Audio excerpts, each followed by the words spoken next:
Time I'll call to order the February 3, 2025 meeting of the City of Clearwater Downtown Development Board. This time we'll move to item 2.1 on the agenda, approval of the minutes. Make a motion to approve the minutes. Second. All those in favor? Aye. Opposed? Unanimous. This time we'll move to item 3 on the agenda, citizens to be heard regarding items not on the agenda. Are there any citizens here today who want to be heard on an item that's not on today's agenda? Hearing seeing none, we'll move to item 4.1 on the agenda. Approve the special grant funding request from Unimax in an amount not to exceed $6,200 for the Cinco de Mayo Taco Fest and authorize the appropriate officials to execute the same. Good afternoon. Jesus Nino, Executive Director for the record. Ms. Vicki Shire will be presenting the next two items for you. Good afternoon, Vicki Shire, CRA Division Manager. The purpose of this item is to request approval of grant funding for the Cinco de Mayo Taco Fest, an event organized by Unimax. The details of the events are May 4th, 2025 on a Sunday. The time is 2 p.m. to 10 p.m. The location is Coachman Park. The admission is free, and the expected attendance is approximately about 1,500.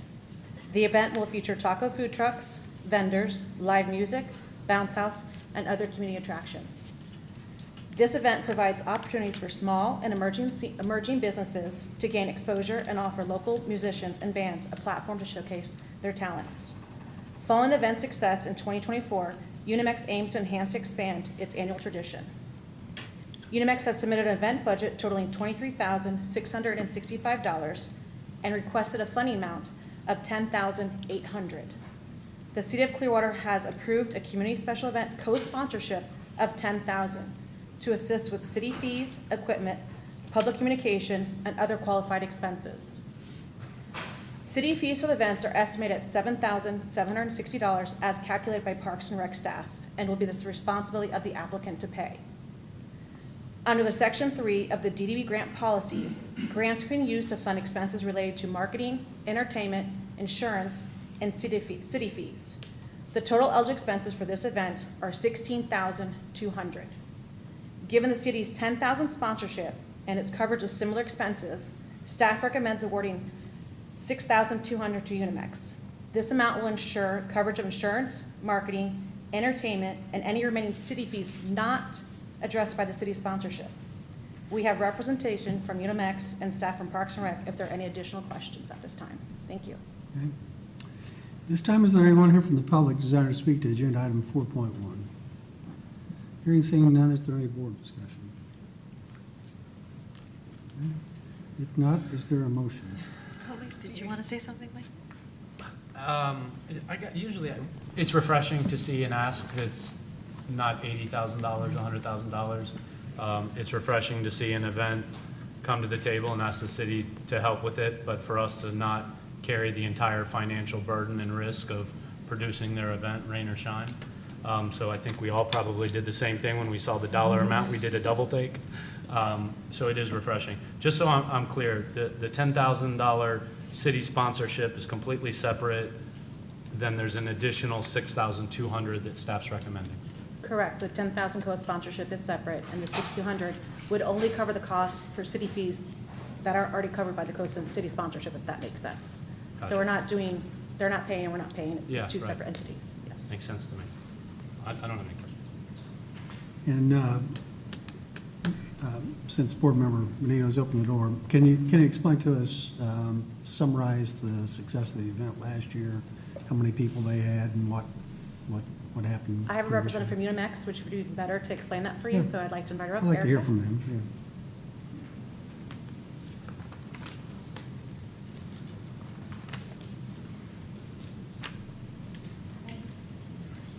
Good afternoon, my name is Erica Escamilla with Unimax. Good afternoon. My name is Edgar. I'm the Vice President of Unimax, so new to this role, so we're good. The event last year, I think, was very successful despite, we tried to request some kind of help from the city, but they told us that that we had to kind of prove ourselves what we could do, and so we really had to, dig here, dig there, where to, and ask a lot of sponsorships to be able to pull this together, because we didn't have a stage, we didn't have any kind of support. And so we had to come up with, negotiate with people that have sound systems and that have stages, and they really cut us like a good deal and everything. And we told them upfront, like, can you help us with this event? We really don't have funds for this event.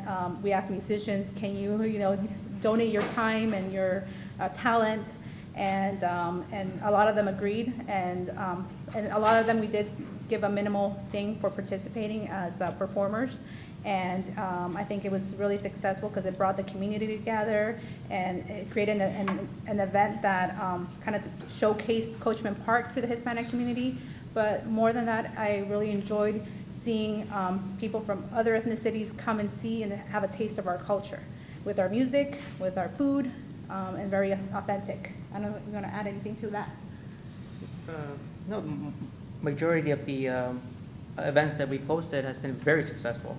A lot of people are getting to know more about Unimex, and I do believe that there's more partnership, more opportunities to bring to the community and the families, especially now at this current time, which is difficult, but these type of events can alleviate that stress, but also provide more resources to the families and youth, primarily youth. I'm on the side, I'm a youth employment counselor, so I'll be also assisting with that too. So a lot of things, good things coming up with Unimex. I can guarantee you that.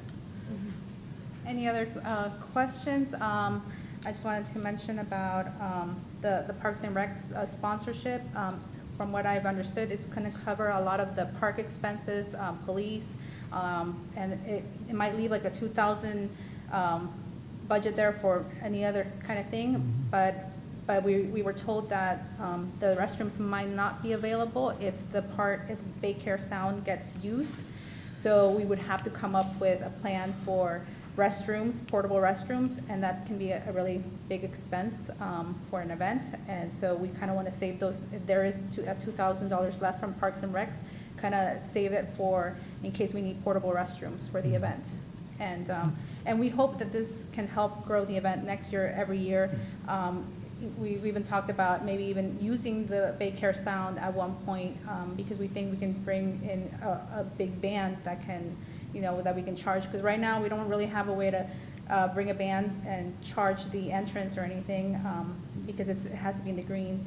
But I think that it can grow to eventually have it also at the Baycare Sound, or use both areas. So, any questions? Couple questions. if you don't mind. Remember? How many food trucks are you bringing? The amount that fits comfortably would be like 5. Okay, and do you charge those vendors Yes. to be there? Yes. You do? So a lot, now if we do get funds from the DDB, our price for food trucks can, can be lower, because when last year, we did have to like charge a little bit more. We charged $400, but we're thinking if we get funding, we can alleviate that cost to maybe $200 or $250 for food trucks. And then you have outside vendors selling things kind of thing? How many of those do you have? Usually around 20. Okay, and they pay a vendor space as well for you? Yes, although a lot of them, if they're nonprofits, we let them just come in and be part of the event with their tent and no fees for them. A lot of informational and resource vendors, like SPC, like Red Gotcha. Cross, we don't charge them a fee. And I don't mean to quiz you, I'm only asking you because as I go through the budget, I see, bounce house, vendors, food trucks, but I don't see anything in here regarding those costs or those revenues. That's kind of why I was asking. Right. No, that's fine. It's no problem. So, I mean, we hope to get a couple of thousands from that, and that helps us have a budget for creating more events throughout the year. Thank you. And I asked the questions I asked, I attended last year, and it was really a wonderful family event. And that's, all of your events are, and something we need more of. But to echo what Board Member Menino said, we've really got to continue on all of our events, work toward reducing the city's investment in it. And to the extent that these can be prospering and popular and can support themselves through advertisers and vendors than, and take the load off the city taxpayers to support them. That we all want that. But I wanted you to summarize it for me because I remember, I go to a lot of events, but I do recall now, as you explained it, was a wonderful family event. And bringing families from particularly our Hispanic community together to enjoy our park and enjoy fellowship and community together as a family. And so I want to see more of that and hope that you're successful. Thank you, thank you. And we've had some pressure sometimes to involve alcohol at our events, but we feel like it takes away from that family-oriented event. So we've kind of decided to not have alcohol and start creating a culture of having fun, family fun, without the need of alcohol presence. Good. Okay. Good. Any other questions from the board? Is there a motion? Motion to approve agenda item 4.1. Second. All in favor? Aye. Opposed? Unanimous. Thank you. Thank you. Thank you.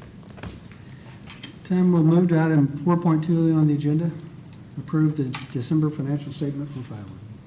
Good afternoon again, Vicki Shire, CRA Division Manager. The items to request approval for funds spent in December.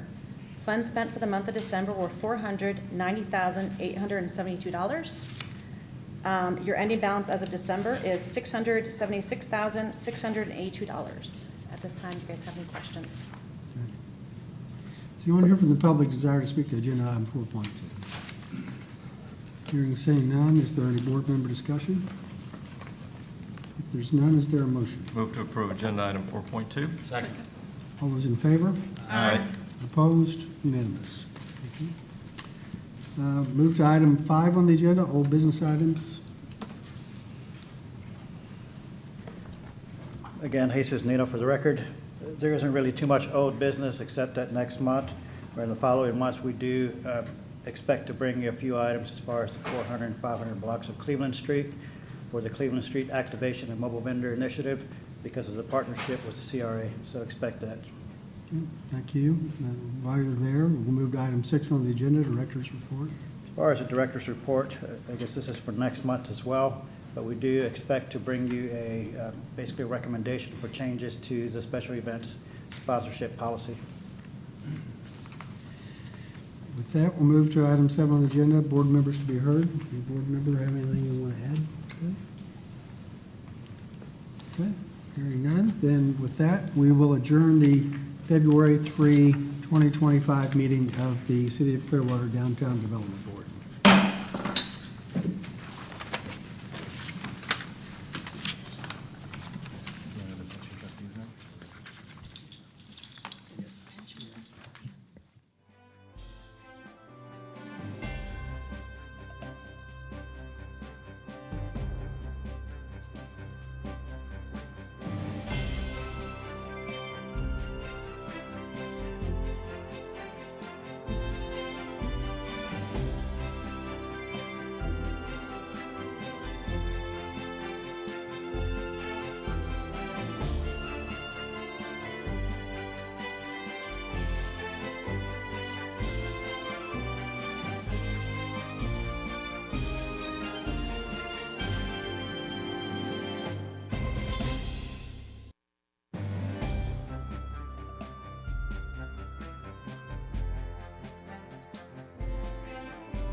This time I'll call to order the February 3, 2025 meeting of the City of Clearwater Community Redevelopment Agency. This time we'll move to item 2.1 on the agenda, approval of minutes. Making a motion to approve the minutes. Second. All those in favor? Aye. Opposed? Unanimous. Move to item 3 on the agenda, citizens to be heard regarding items not on the agenda. Are there any citizens today who want to be heard on an item that's not on today's CRA agenda? Hearing and seeing none, move to item 4.1 on the agenda. Present February Business Spotlight Bay Area Insurance Shop. Good afternoon, Jesus Nino, Executive Director for the CRA. Again, for the record, moving forward, basically in the past few months as well, staff that undertakes projects, they take ownership of them, so I also expect them to come up to here and present them. So today we have Tasha Hadley, who will be presenting the Business Spotlight. Good afternoon, everyone. My name is Tasha Hatley, CRA Specialist, and I'm excited to announce February's Business Spotlight feature, Bay Area Insurance Shop, located on 1452 Cleveland Street. At Bay Area Insurance, their commitment to education stands out. As they put it, we help Clearwater residents understand their insurance and empower them to make informed decisions about their coverage. Their core values drive everything that they do. Integrity, excellence, and a solution-focused approach. They professionally advise their clients, ensuring that every policy and need is treated with the utmost care. But it doesn't stop there.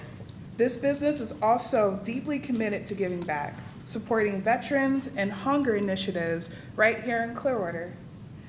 To celebrate their contributions, Matthew Gresh, part of the city's public communications team, and myself have prepared a video highlighting the business's achievements and community involvement.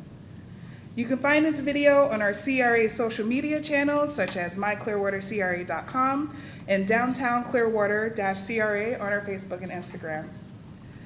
This initiative aligns with the city's strategic plan as well as Clearwater's CRA's downtown redevelopment plan. At this time, staff would like to invite everyone to view this presentation and hear a few words from Michelle, the business owner of Bay Area Insurance Shop. Afterwards, the mayor will present a certificate of recognition to honor the dedication and commitment to the community.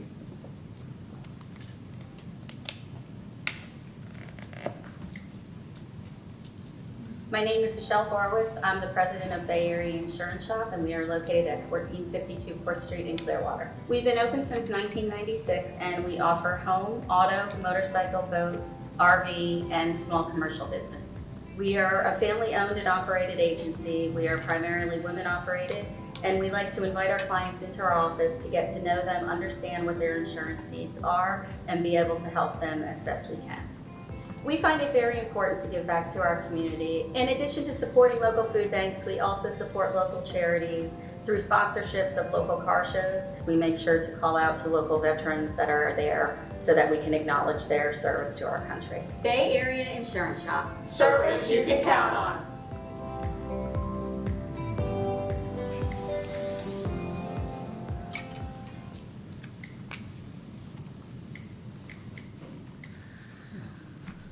Good afternoon. I would like to first thank you all for the opportunity to receive this honor. I've operated the agency for 28 years, as the video showed, and it has just been my privilege to serve the city of Clearwater. I raised my family here. I operated my business here. I chose to open my business here because of the community feeling that it had. And the fact that I'm being supported by the city right now is an incredible honor. So I would like to thank each of you very, very much. Michelle, we're happy to support you because small business makes a big impact on this city, has for many, many years. We wouldn't be the bright and beautiful city we are today if it hadn't been for small business owners like yourself who have not just invested their business interest here in this community, but their entire family and their personal interest in this community and seeing it thrive. So congratulations on being awarded the Spotlight of the month, and we're so happy to have you and all the small businesses, but particularly those businesses like yours who not only make an impact through the employees that you employ, but the community investment, the way you just said you love to give back to our community. Yes. That's so important to all of us. So thank you and congratulations. Thank you very much.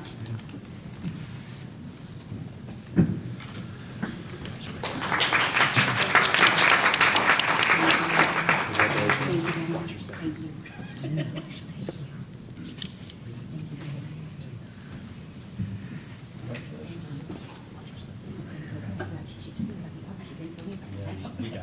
gets that side.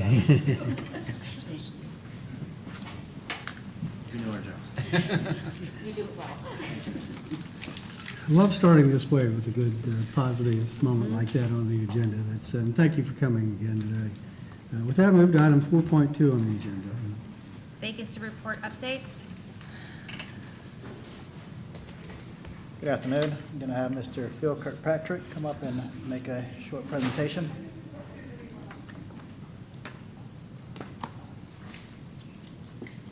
Hello, everyone. Phil Kirkpatrick, Economic Development and Housing. And I've got to get my presentation up.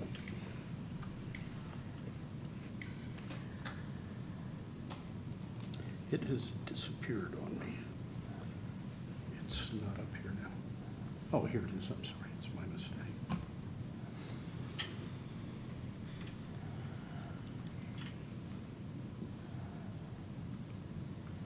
Okay, let's go to slideshow. Thank you. I'm here to present an update to you for the City-Owned Properties Evaluation Report. As a reminder, for those listening or watching who are unaware, this project was intended to identify all city and CRA-owned properties to evaluate which parcels could be considered for surplus. I began with a list of more than 400 city-owned properties, city and CRA-owned, then asked departmental directors to provide feedback regarding possible future uses and whether the properties should or could be considered for surplus. From that, I was able to reduce the list to 85 properties that may qualify as surplus. Of the 85, I've created 4 buckets of parcels identified as possibly suitable. I'd like to briefly explain each category and provide an example. Subject to completion of the full report, the list will be finalized for presentation to CRA trustees and City Council.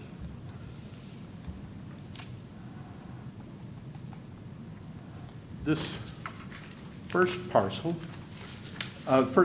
is undevelopable parcels, of which 9 have been identified. They are located in both the city and North Greenwood CRA.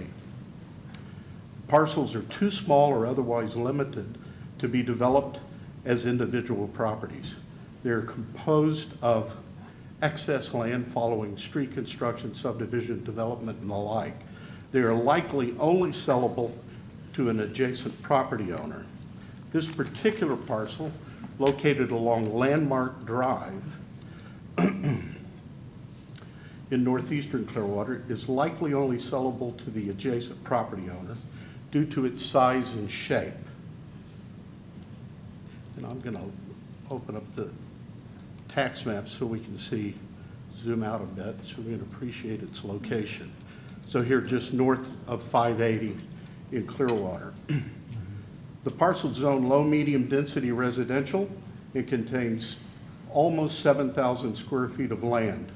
The building setbacks combined with the triangular shape leads a buildable area that would be improbable for construction. The sale of these properties, such as these, would reduce the city's liability exposure, maintenance costs, and place the parcels back onto the tax rolls.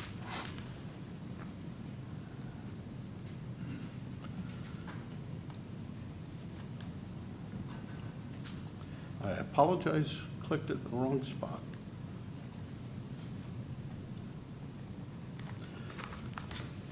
The next bucket of properties is residential. This group does not include any of the properties located in North Greenwood CRA.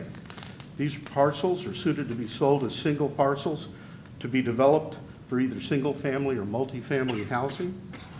The likely market for these properties would be residential general contractors, residential developers, and individuals.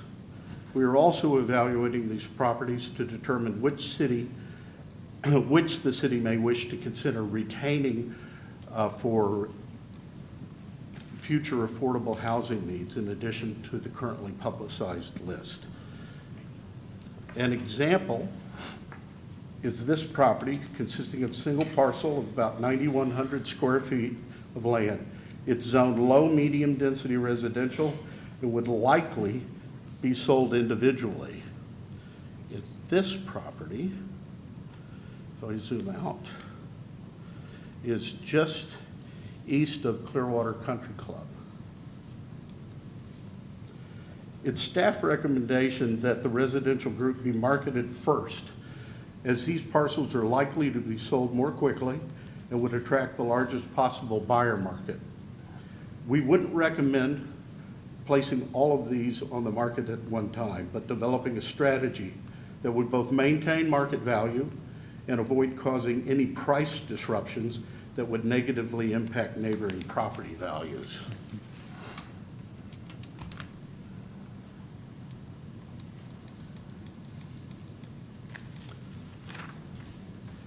The next category is the North Greenwood CRA parcels. These parcels owned by both the CRA and the City of Clearwater, located in North Greenwood. They are included in this group are both residential and commercial properties. As an example of residential properties in the CRA, this example includes 4 parcels all adjacent to one another. And when I click to the tax map, only one parcel will be highlighted, but this is next to Curtis Elementary School. So let me, just west of North MLK Drive, and of course this area right here is the location of the school. These parcels could be sold individually or grouped as a site package, which would more likely attract developers for construction of a multifamily residential project. So there are, in this particular case, 4 possible combined parcels. If I go back to the PowerPoint slide, you can see the 4 together. As noted on the prior side, the city may wish to consider retaining ownership of some of these parcels in addition to the CRA owned for affordable housing.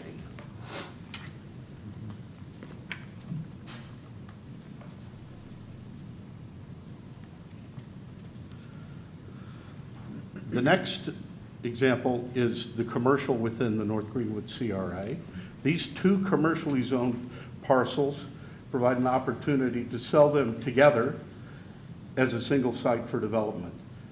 Though they could be sold individually, I wouldn't recommend it because one parcel is only 40 feet wide. It's unlikely undevelopable. They could be used to attract a developer for construction of mixed-use development, offices, medical clinic, retail, any number of things that would work in this location. Prior to making any decisions about these parcels to surplus, staff will seek input of the North Greenwood Citizens Advisory Committee before bringing forward any recommendations.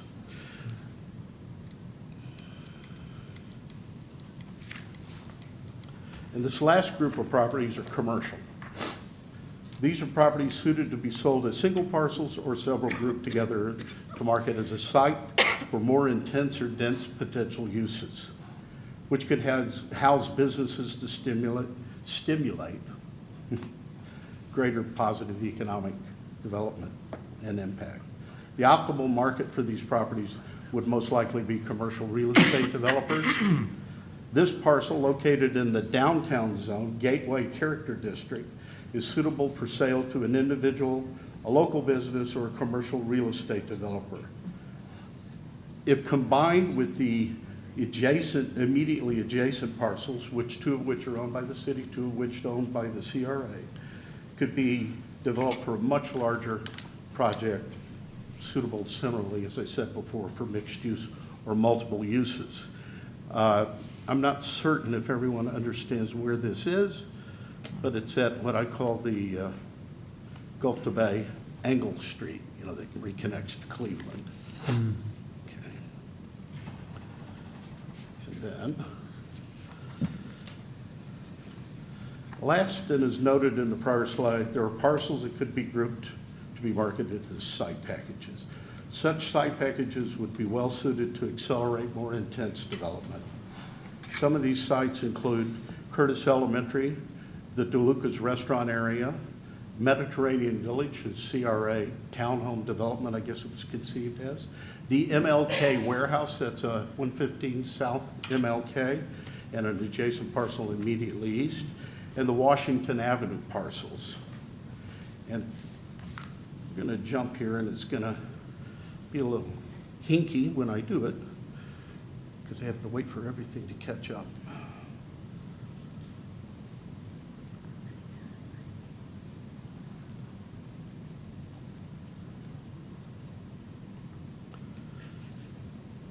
These are the Washington Avenue parcels that I'm circling to a degree with my cursor.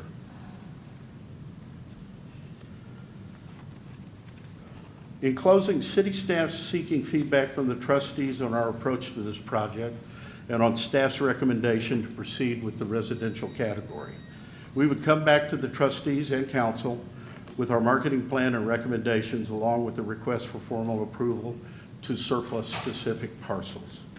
This project is ongoing for all the surplus categories, with residential being the first to go to market.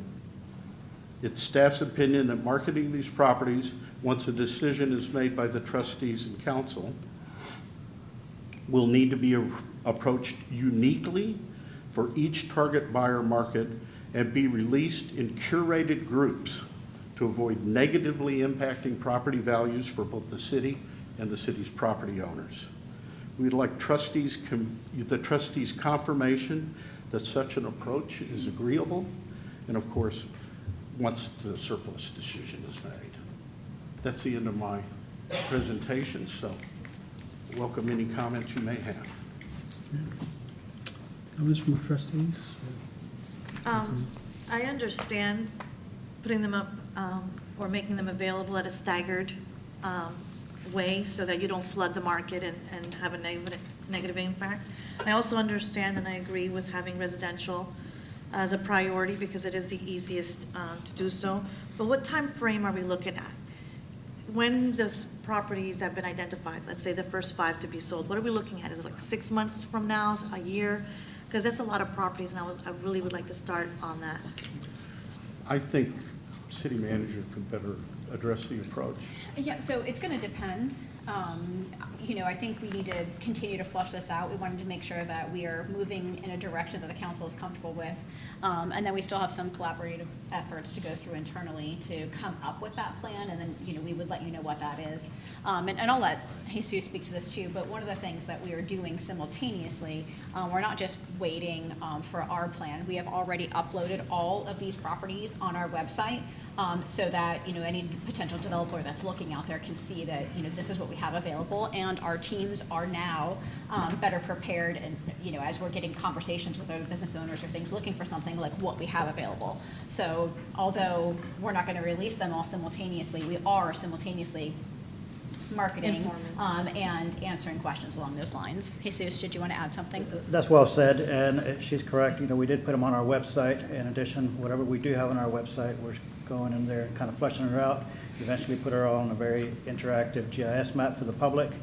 But in the meantime, there was a certain property, CRA properties that were already identified before this project started that we're going to surplus or dispose of fairly soon.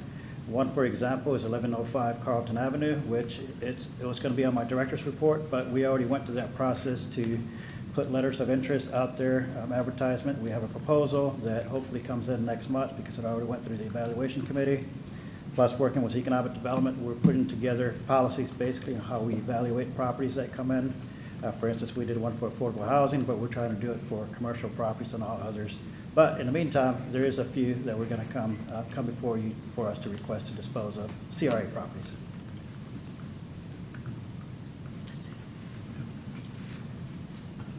I want to thank you for your presentation, for your time. You've obviously put a lot of time into this. Your presentation is very makes sense in explaining it, and I appreciate it. it's interesting to see us as a city in the position where we don't necessarily want to be, and that's we're not in the field of real estate marketing and selling, and we should acquire properties with a plan to develop them and what we're going to do with them. And I think we're finding ourselves with a list of properties, as you've just presented us, 85 possible surplus properties. And I look forward to seeing any sort of plan on how we prioritize them and what type of financial gain to the city and to our tax rolls that could assist us with. It's the goal of the project. Thank you. Yeah, I mean, as we've talked about, we're having a community conversation about revitalizing the entire city. So I think if we're asking residents, property owners to take a look at thinking big about developing your own properties, we certainly have to look inward and look in the mirror and what are we doing to activate our own properties. So I appreciate this effort because it's really important. But we can't really ask the community to do the same thing if we're not doing it ourselves. So I think this is a step in that direction to do that. I think it makes sense what we're saying here is to start with the residential. That's the easiest for us to kind of activate or do something with. The commercial, particularly, we talked about North Greenwood.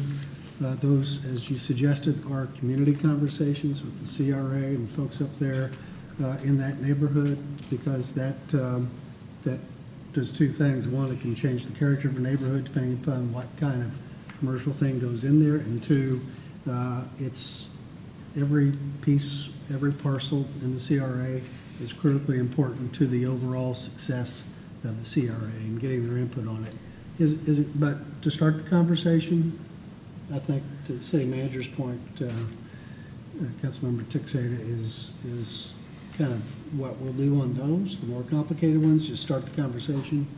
But on the residential, I think that's wise to start with those that are the easiest to get off our responsibility list, if nothing else. I don't know what we're spending to cut the grass and maintain these properties we own, but certainly reduce the cost of the taxpayers by maintaining properties that we really don't need to hang on to, particularly for residential neighborhoods. So thank you for the report and appreciate you putting it into buckets. I think that's good. And as far as I'm concerned, we're on the right track and appreciate the report today. Yep. Okay. With that, we'll move to item 4.3 on the agenda, downtown revitalization updates.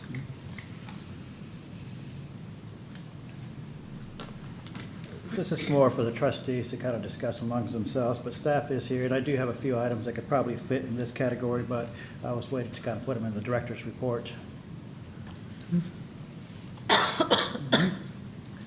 that, move to item 5.1 on the agenda. Director's report. I'll keep this short.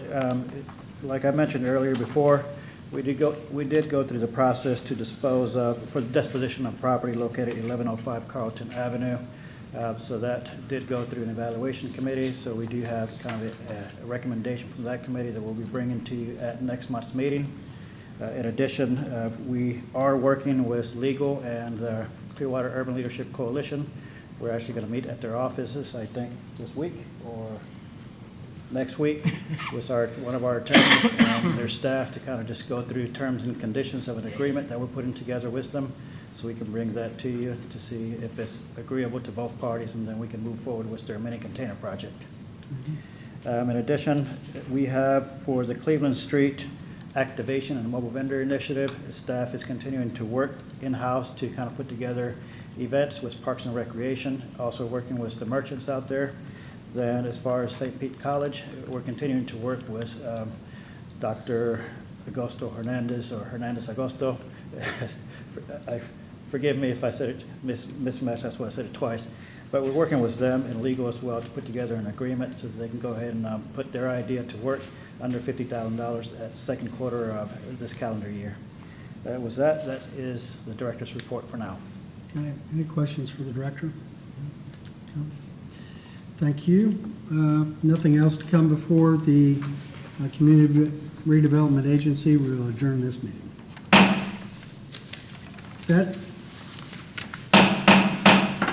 This time I'd like to call to order the February 3, 2025 meeting of the City of Clearwater Pension Trustees. Move to item 2.1 on the agenda. Approve the minutes of the December 16, 2024 Pension Trustees meeting. Making a motion to approve the minutes. Second. All those in favor? Aye. Opposed? Unanimous. Move to item 3 on the agenda, citizens to be heard regarding items not on the agenda. Are there any citizens desiring to be heard on this agenda item today? Hearing seeing none, we move to item 4.1 on the agenda. Approve the new hires for acceptance into the pension plan as listed. Good afternoon, pension trustees. My name is Crystal Rouse. I'm the Human Resources Assistant Director. I'm here for any questions you have for the next 2 items. Okay. Is there anyone here from the public who desires to speak to agenda item 4.1? Hearing and seeing none, is there any trustees' discussion? If there's none, is there a motion? Motion to approve agenda item 4.1. Second. All those in favor? Aye. Aye. Opposed? Unanimous. Thank you. Agenda item 4.2. Approve the following requests of LNAO, Parks and Recreation Department, Barry Ballmer, Police Department, Shelby Brown, Planning and Development Department, Geraldine Blakely, Public Utilities Department, Gina Clayton Gomshi, Planning and Development Department, Patrick Davis Senior, Fire Department, Deborah Humes, Fire Department, John Lopez, Fire Department, Stephen Martindale, Public Utilities, Leo Turpak, Police Department, Todd Turpak, Police Department, and Thomas Wiggins, Public Works Department for regular pensions. No further explanation needed?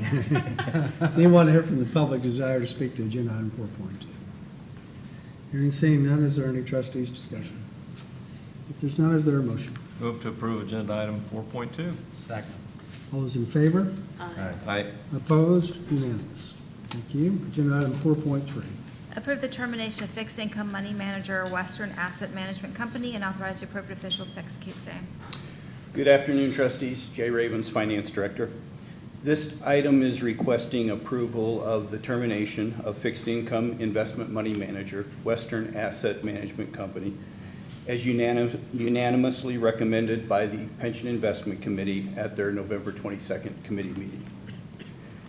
We have had a long, rewarding relationship with Western Asset, but poor performance over the last few years, along with a significant loss of clients and investment talent related to recent fraud charges against their chief investment officer, have resulted in this recommendation. Be happy to answer any questions. Does anyone here from the public desire to speak to agenda item 4.3? Hearing seeing none, is there any trustees' discussion? If there's none, is there a motion? Move to approve agenda item 4.3. Second. All those in favor? Aye. Opposed? Unanimous. Agenda item 4.4. Approve agreement with Longfellow Investment Management Company, LLC, for investment in the Longfellow Investment Management Company core fixed income products, and authorize the appropriate officials to execute same. Again, Jay Ravens, Finance Director. This related item is requesting approval of the hiring of Longfellow Investment Management Company as a replacement for terminated Western Asset. The city's investment consultant, Cap Trust Advisors, conducted a fixed income manager search, and ultimately the investment committee chose Longfellow's core fixed income fund as their unanimous recommendation to the trustees to replace Western Asset. The fund has outperformed its index for the past 1, 3, and 5-year periods, has risk return characteristics appropriate for our plan, and money manager fees that are approximately 20% less than Western Assets. Be happy to answer any questions. Is anyone here from the public today that desires to speak to agenda item 4.4? Hearing seeing none, is there any trustees' discussion? If there's none, is there a motion? Make a motion to approve agenda item 4.4. Second. All those in favor? Aye. Aye. Opposed? Unanimous. Thank you, Mr. Ravens. This time we'll adjourn the February 3, 2025 meeting of the City of Clearwater Pension Trustees. This time we'll call to order the February 3, 2025 work session of the Clearwater City Council. And we'll move to item 2.1 on the agenda. Approve the City of Clearwater's fiscal year 2023-2024 consolidated annual performance and evaluation report. Good afternoon, Dylan Mayu, Acting Housing Manager, Economic Development and Housing. Today I'll explain what the Consolidated Annual Performance and Evaluation Report, the CAPER, is, and provide a summary of its findings. The CAPER provides a comprehensive overview of what we've used federal funds for over the past year. And while it's a vital document, it's also a challenging one to complete.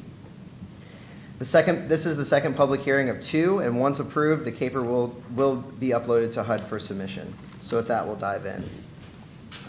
The CAPER primarily pulls data from HUD's Integrated Disbursement and Information System, we call that IDIS or IDIS, which tracks all of our financial and accomplishment information for federal funding.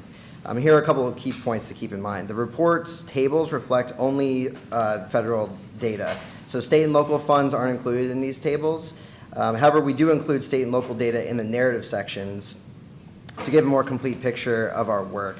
And therefore, the CAPER becomes a snapshot of everything we've accomplished over the last year. There are multiple sections that compare our accomplishments versus goals, which were set in our annual action plan, or our AAP. And again, some nuances when it comes to budgeting. We are required to allocate 100% of our CDBG and home funds in the annual budget, but it's rare that we spend 100% of our home balance in a single year, because unlike SHIP, where we can't roll over funds, home allows us to build up balances over multiple years. This flexibility is crucial for funding large projects that require substantial expenditure when they're ready to proceed. With that being said, we are required by the AAP to budget as though we are going to spend all of our home funds, even though we know we won't hit some of these goals. With that background, I will summarize our results. So for our housing initiatives, we assisted 64 applicants with housing-related services. We constructed 14 rental units. We rehabbed 179 rental units at Palmetto Preservation. We also completed an additional 48 units at Norton Apartments with SHIP funding. We constructed 6 homeowner units with federal funds, and we developed an additional 7 with SHIP funds. We rehabbed 10 homeowner units, 4 with federal funds, 4 with SHIP, and 2 with a combination of ARPA and Pinellas County Housing Trust Fund. We also completed 19 DPAs, 7 with ARPA, 10 with SHIP, and 2 with home. It's an impressive number considering the interest rates, pricing, and lack of inventory in the asset class last year. We also approved funding for an 81-unit tax credit development, which is currently under construction. That's Clearwater Gardens. For our public services and facilities, we expended $1,675,939 for 15 public facilities projects, of which 10 were completed and 5 are ongoing. Some examples of these projects that we completed include safety improvements at our club, facility improvements for Directions for Living, ARC Tampa Bay, and Hope Villages of America, and we utilized CDBG CV funds for the playground at Ross Norton Rec Center. We also expended $292,765 for operational support for 11 public services. Of that total, $136,917 was CDBG, and $155,848 was CDBG CV. It's important to note that public service funding is capped at 15% of our annual entitlement for CDBG, and that's the $136,000 is what represents that 15%. Some of the programs that were funded include Youth Leadership Partnership Program, Transitional Housing Programming, Domestic Violence Shelter Programming, Housing Legal Services, and multiple emergency non-congregate shelters for homeless families. We provided $161,800 for technical assistance services to Prospera and Upwards to assist 42 micro-enterprise businesses. As you can see, we do majority of our homeless work with CDBG. However, the city does have a homeless initiative that was funded with $300,000 in general fund. We distributed that money to 9 organizations last year. The public housing portion of the CAPER is provided to us from the Clearwater Housing Authority. They assisted 952 clients in the voucher program and assisted 245 families in its public housing program. As mentioned, we do utilize SHIP funding. SHIP stands for the State Housing Initiative Partnership Program. It's administered by the Florida Housing Finance Corporation and provides affordable housing financing or funding to local governments across Florida. It's funded by a portion of dock stamp taxes on real estate transactions, and SHIP funds activities such as down payment assistance, home rehabilitation, disaster recovery, and we also use these funds to match federal fundings when that's required. A majority of these funds are restricted to 80% AMI. However, there is a small bucket that allows for 80 to 120 of area median income. Our department does complete annual monitoring. The city ensures compliance with federal rules and regulations for agreements administered under our CDBG and home programs. This includes advising subrecipients on performance and conducting regular monitoring to assess compliance and address any issues that may arise.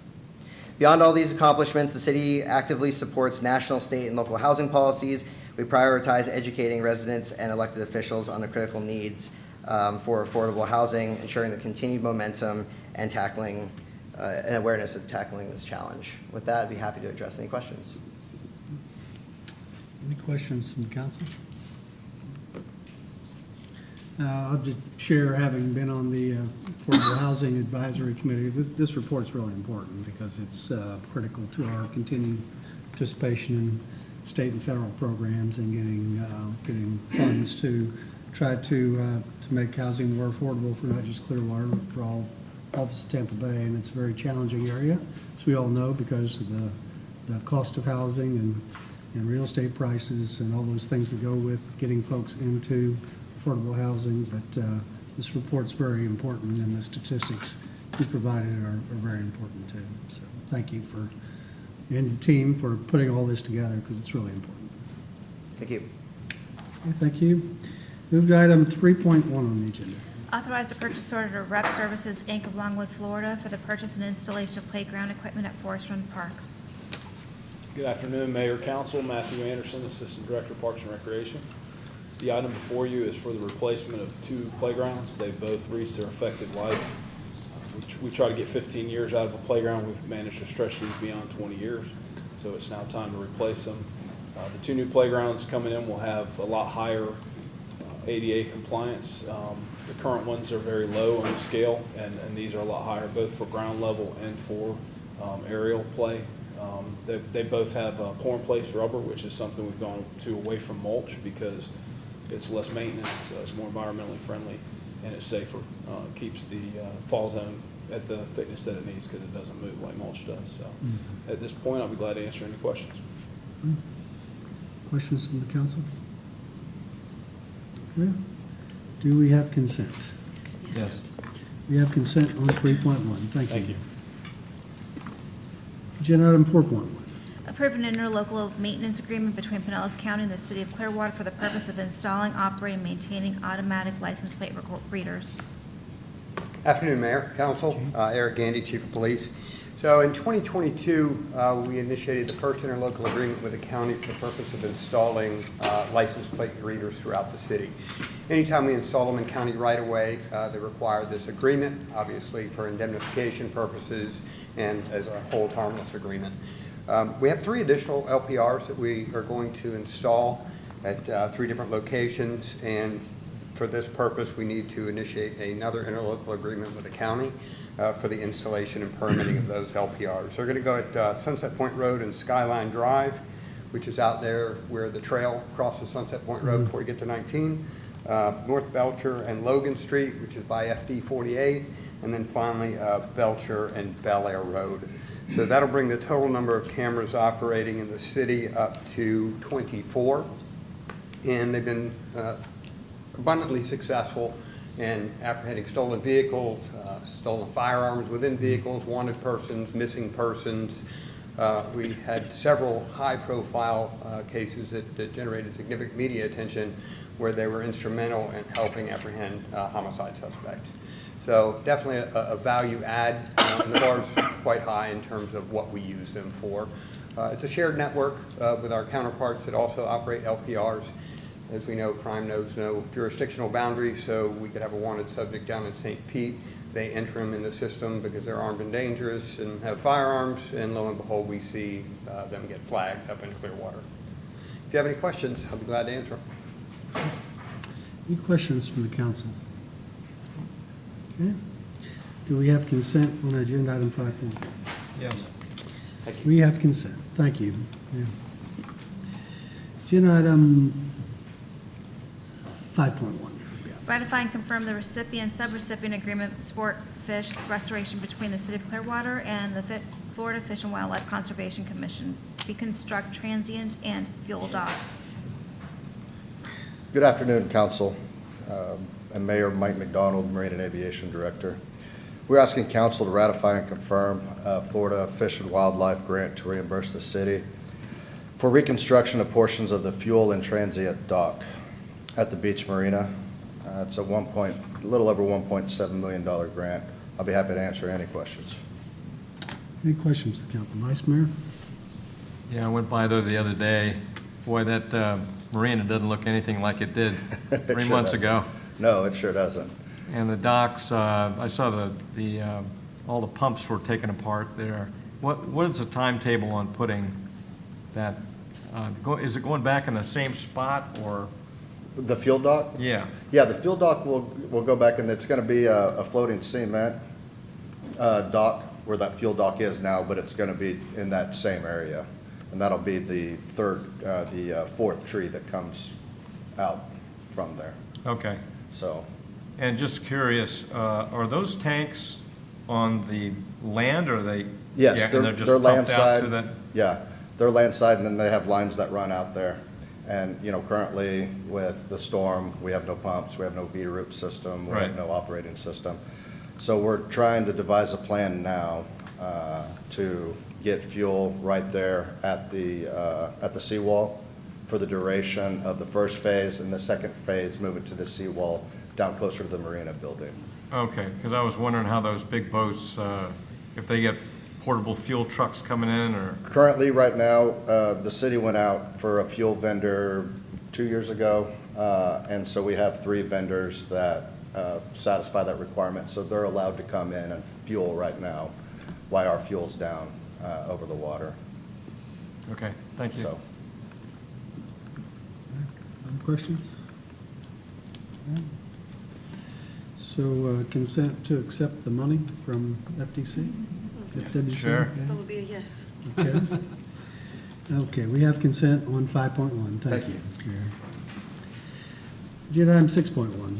Authorize an increase on purchase order to Odyssey Manufacturing Company of Tampa, Florida for liquid sodium hypochlorite. Good afternoon, Mayor and Council. Rich Gardner, Director of Public Utilities. The item before you today is for an increase to a purchase order for chemicals used for treatment at the water and wastewater facilities. Sodium hypochlorite is used for disinfection of drinking water and reclaimed water prior to distribution, as well as treated effluent prior to discharge to surface water. The reason an increase is required is due to a significant price increase as well as increased usage of the chemical. The new contract will be $1.5 million, representing an increase of $300,000. I'm asking for your approval and happy to answer any questions. Sorry. We're glad you're happy. Yeah, we're glad. We want everybody to be happy. And especially Richard, we want to keep them happy. Are there any questions for Mr. Gardner? Do we have consent on this agenda item? Yes. Yes, we have consent on agenda item 6.1. Agenda item 6.2. Ratify and confirm a purchase of $73,937.40 and authorize an increase to the future purchase orders to Odyssey Manufacturing Company for sodium hydroxide and sodium bisulfite. Richard Gardner, Director of Public Utilities. The item before you today is for the ratify and confirm of the purchase and increase to a purchase order for chemicals used for treatment at the water and wastewater facilities. Sodium hydroxide is used for pH adjustment and corrosion control at the city's water treatment facilities. Sodium bisulfite is used at the water reclamation facilities to dechlorinate treated effluent prior to discharge of surface waters, and at the city's RO1 water treatment plant for dechlorination before the RO membranes. The reason an increase is required is due to a significant price increase of sodium bisulfite earlier this year, as well as increased usage of the chemical due to recent storms. The purchase amount is $73,937.40, and the new contract amount will be $710,000, representing an increase of $270,000 for the current contract year. Bids have been received for a new contract, which will go into effect at the end of this one with council approval. Asking for your approval, and I'm happy to answer any questions. Questions from the council? Do we have consent on this agenda? Yeah. We have consent on agenda item 6.2. Thank you. Agenda item 7.1. Provide direction on the proposed development agreement between AP Beach Properties LLC and the City of Clearwater for property located at 405 Coronado Drive. Good afternoon, Mayor and Council. Ted Kozak, Planning Development. So proposed in front of you is a development agreement between the property owner of 405 Coronado Drive and the city. This is an allocation of 100 units from the Hotel Density Reserve under Beach by Design. This is to construct a 135 overnight accommodation unit development with 20,000 square feet of retail, 6825 square feet of restaurant area, and the total site area is 1.759 acres. Based on prior transferred development rights, 1.32 acres of development area remains available. A little bit of brief background history. There's a prior approved development agreement to allocate 100 units from the density reserve. Now, the same footprint and similar proposal as before is in front of us for such as setbacks and height, but there is a reduction of the number of hotel units from 166 to 135, and that is to provide additional amenity areas without increasing intensity. The development agreement expired in October of last year, and at this time we state that it is consistent with the comprehensive plan, the Community Development Code, and Beach by Design. And recommendation is for approval, and I'll answer any questions you have. Questions from the council, discussion?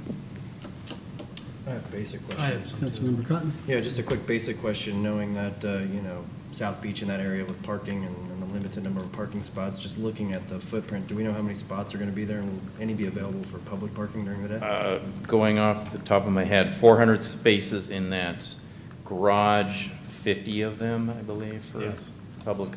Thank you. Councilmember Menino? Yeah, I had some similar questions. Parking was 450 of those for the public. That was answered. They're reducing their ask of what was previously approved of 166 to 133. 135. 135. There's been some building in that area, construction since it was pre-approved. Is there any questions or any issues or concern regarding current infrastructure, water, sewer, any of that stuff on what a new development there would do? Well, at this time, the development, as we stated, the intensity is exactly the same. So part of the hotel density reserve, the comprehensive plan and the community development code had assumptions of this certain density, and this is a little bit less than what is allowed to be built if so the 100 units are allocated. So long answer to the short question is it was intended to be at this density, and so the concurrency in the number of units that are being requested can be at the current capacity. Your answer is no. That's approved. Yeah, I see. You're reducing site density from 94.32 units per acre. This new proposal decreases it to 77 units per acre. And essentially, the easy way to go about it is the ask for prior was all hotel units and none of the amenity areas. So now they would like to come in and provide more, retail opportunities and restaurant. And again, it's a wash. And I think they're actually about 6,000 square feet under what they could put in. So thank you.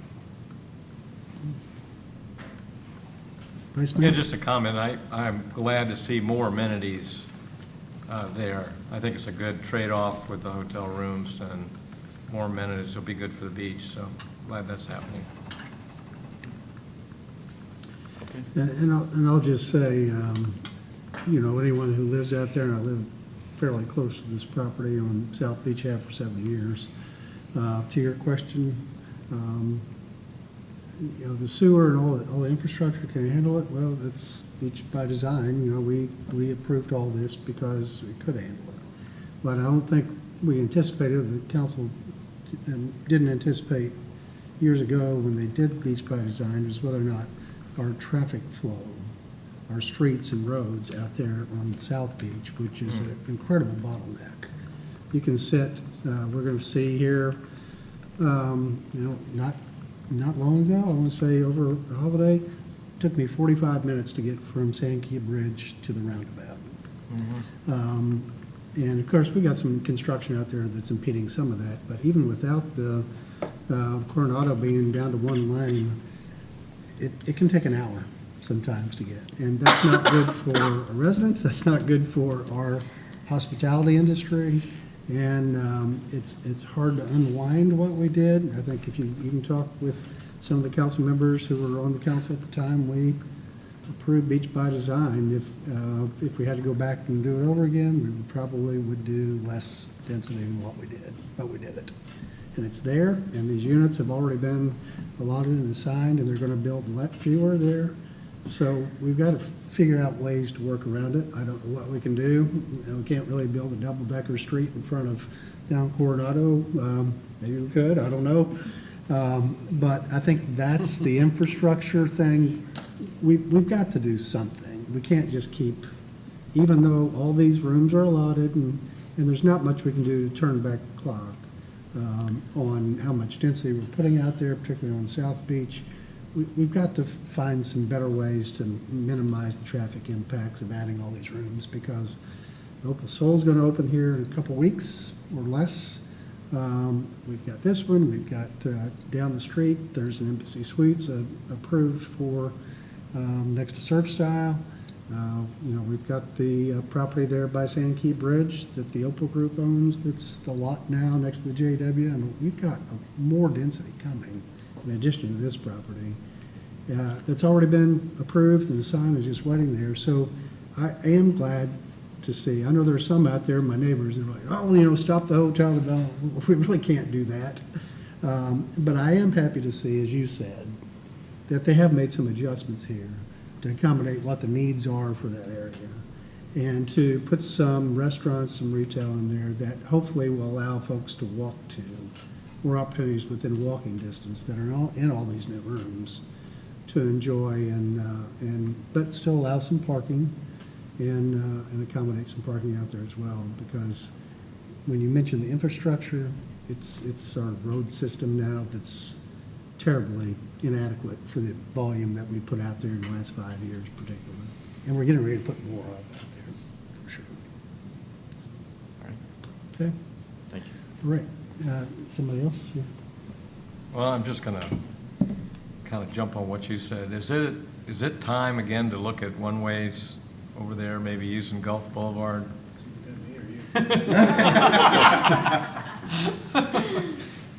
It's certainly one we could have a discussion about.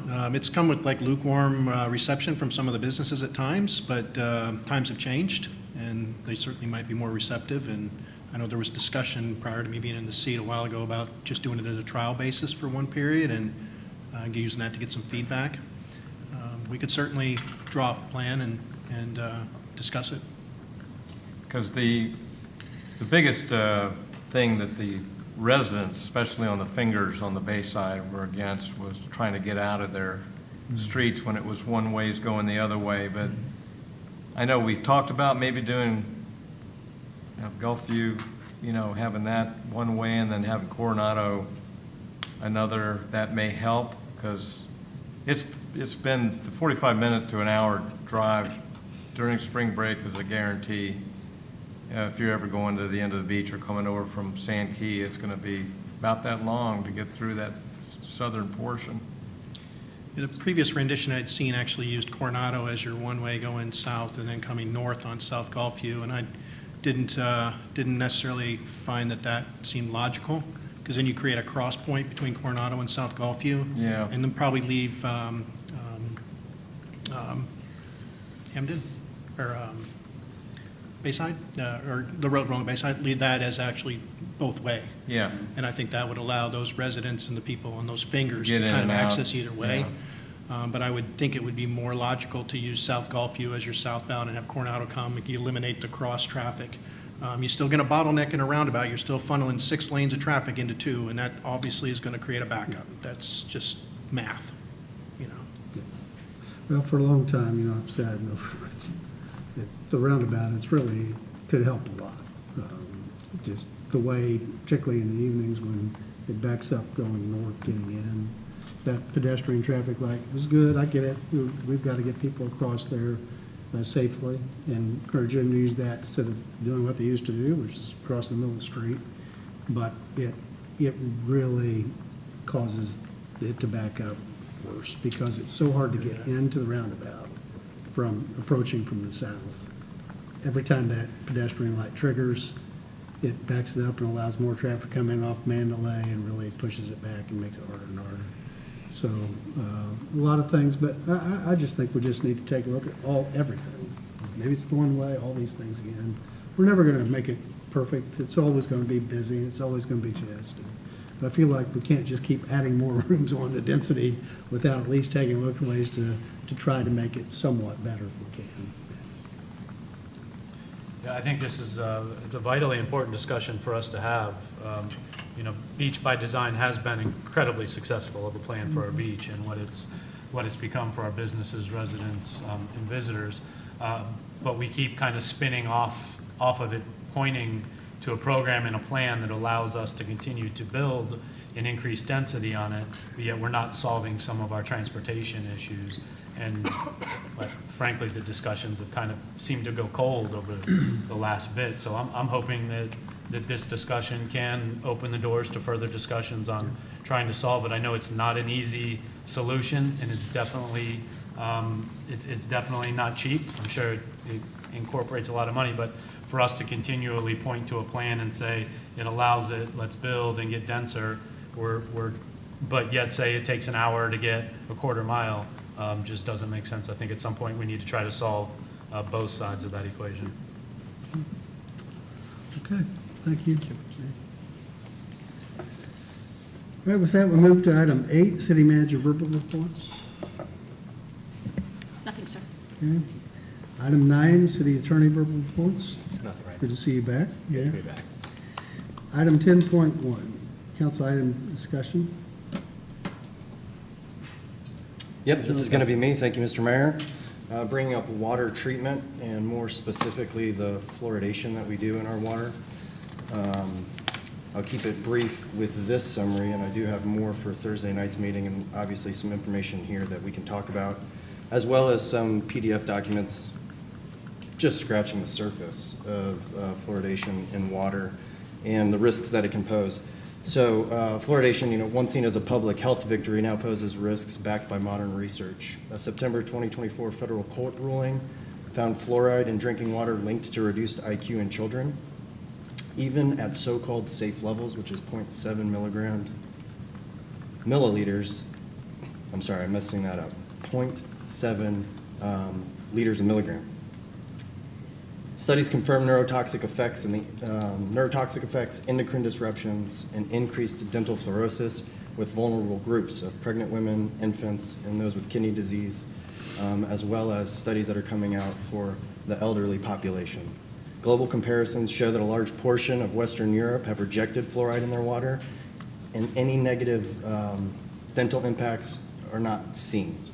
Really, that's coming because of topical use, so fluoride that's found in toothpaste and in mouthwash. It's showing that those areas in those Western Europe countries are equal to the levels of countries that do put fluoride in their water. Given the overwhelming evidence of harm and the availability of better solutions being the toothpaste and mouthwash, I believe it's time to remove fluoride from our drinking water and prioritize public health. I'll also point to in March, or all through 2024, we've seen Collier County, Traverse City, Naples are just a few of the municipalities that have terminated their fluoride. In November of 24, Florida Surgeon General advised against adding fluoride to our water. January 6th of this year, JAMA, Journal of American Medical Associations Network, produced a systematic review of fluoride and affecting children's IQs, in which they had 78 studies, I think, linked. One of the documents I put in here links 68 studies from across the world. Now on to what our cost is. Currently, the city of Clearwater, we pay $50,179 to treat our water by adding fluoride, and that includes the testing of our water levels throughout the year as well. We have 3 water treatment facilities, RO1, which serves approximately 52,000 residents, which is all city produced, RO2, which gives 33,000 residents their water, which is city produced, and then Water Treatment Plant 3 supplies city produced water to approximately 5,600 residents, and there is some county water treatment that's taken into account there. So overall, supplied city produced water, we are servicing roughly 93,600 of our residents. And something with this is that, not to mention just the brief amount of information that I've put in here for you all to review and for those members of the audience, but also something is the FDA recognizes fluoride as a drug. However, there's no FDA approval in putting fluoride into water. So we're essentially also forcing the public into a medical treatment when we're putting the fluoride into the water. So I just think it's something that, as we're seeing other surrounding Florida cities do it, we're seeing the nation as a whole start to embrace a cleaner way, a healthier way of living. As we can see, our own Florida Surgeon General's saying it's dangerous, and then these JAMA, the Journal of Medical Association, and other research agencies come forward showing that it is showing increased risks. I just think that it's a discussion worth having. Even though it doesn't cost a lot, I think that it's something that we should probably remove so that people and our residents can be healthier when just drinking normal water. I know that my children drink water all the time, which I'm grateful for, but they don't drink soda, we don't drink Gatorades, we go straight to the tap water, even though I've got a filter. But as the majority of you may or may not know, fluoride is not filtered through traditional filters that you can purchase. So that's what I'll be bringing. Again, this is just a brief synopsis of more to come on Thursday. But a lot, and just scratching the surface with the PDFs that are here. Yeah, Vice Mayor. Yeah, we've had this discussion before, and it's never been an overwhelming approval process. There's always been both sides to this. So, it's probably a good thing you're bringing it up now. Again, I think it's due for another discussion. So, I think it's a good thing. Go ahead. This seems to circle back every 10, 15 years and come back in discussions, and whether it's city, county, or state. I know 2011, county went through it, reversed the decision and stopped producing water with fluoride for over 700,000 residents, and just 15 months later went back, reversed it, and started putting fluoride back into their water as they thought it was in the best interest of their communities. I look forward to finding out more. I mean, for me, it's not it can't be a decision that's made through a political lens. It has to be made through a scientific lens and led by science and fact, and not any type of study that could be persuaded as leaning one way. It's medical professionals that I would definitely lean on, and not just in the dental arena, but in the neurosciences and stuff on the medical side. Those are the individuals that are far more educated than myself in this arena. Maria. So, I have a clinical research business for over 20 years, and I am acutely aware of how a poorly designed study can have inaccurate assumptions. I've been ill, so I did not do the deep dive that this warrants, and so I welcome a discussion. What I did do preliminary is the AMA, American Medicine Association, the Dental Association, as well as the CDC, still recommends the fluoridation of the water. When I review a lot of the data online, a lot of it is staff authored, which is refuted by their own peers. Written or gathered information is gathered by lobbyists or action groups. And when I looked for well-controlled and randomized trials, I did not find any. And that is very important. I'll give you an example.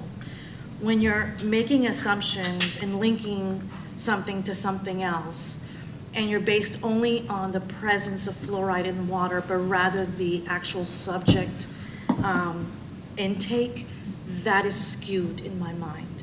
When you're actually saying, well, this population has this much of water, fluoride in water, and so therefore, and you compare it to another area where there isn't, to me that's not accurate. It actually has to have the actual intake of that subject, and this is just an example. Having said that, this is a concern. A lot of people are concerned, so I do welcome that discussion.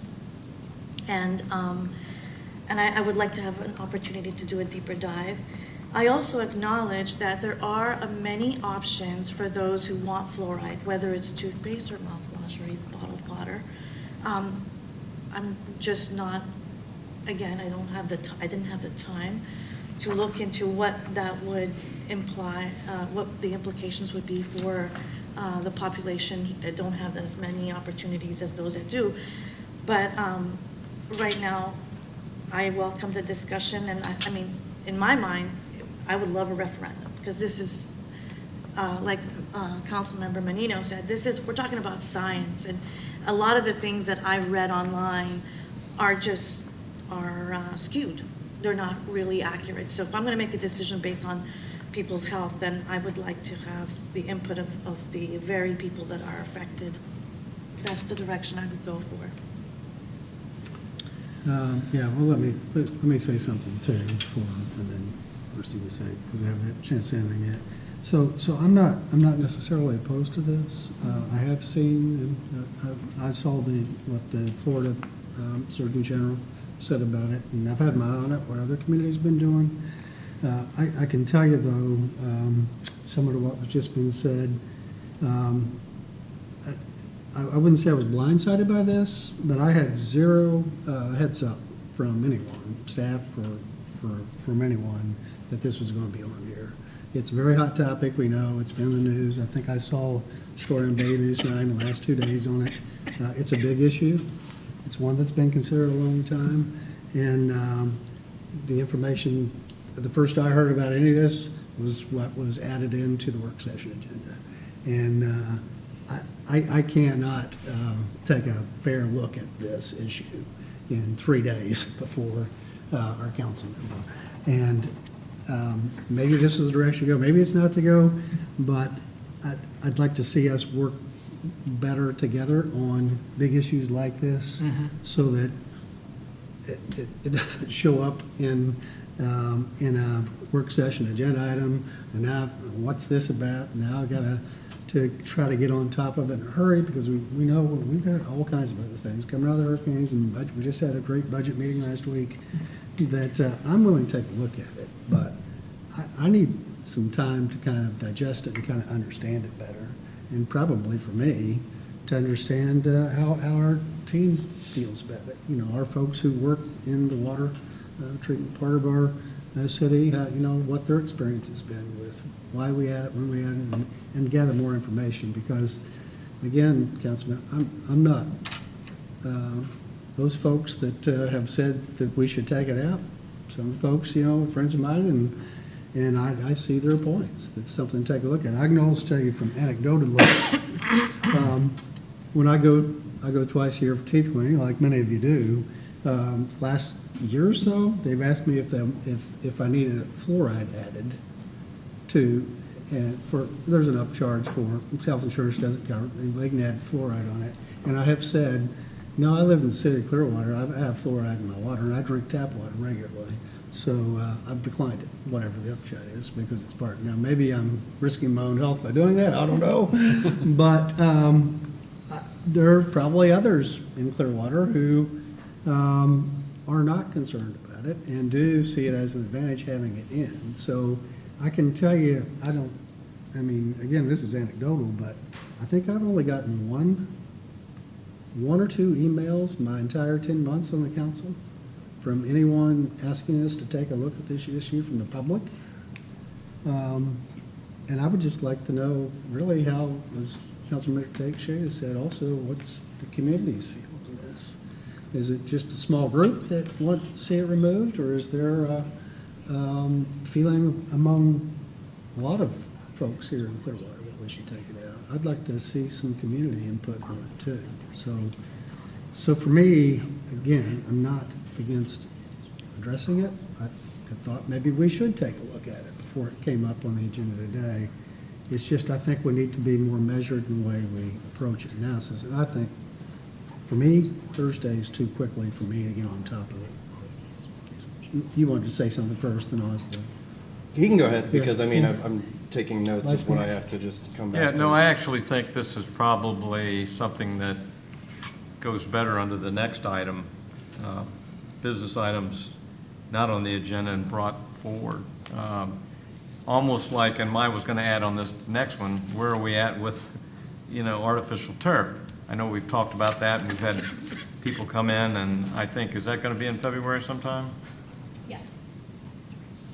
Yeah, that would have to go before the community Yeah. development board, right? Yeah, but according to this, before we get onto that, that's I think, a bigger discussion like artificial turf. We probably ought to have some people come in. That's something that I think maybe staff could bring back to us. If we really wanted to have an in-depth question.